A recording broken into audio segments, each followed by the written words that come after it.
So I had a customer that asked to replace her axle, and what it ended up needing is control arms. She said she felt shaking at 60 miles per hour on, you know, the freeway and all that.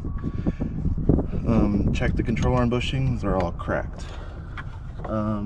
She said brake check told her that she needed axles.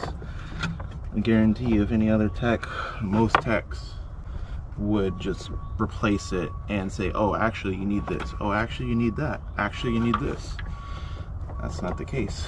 And another thing too is that she had another guy come out and check her belt, saying her belt was new and fine. She didn't need a new belt.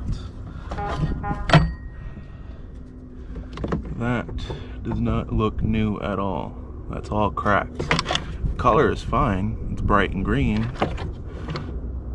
But no good. This is why you get a real person to check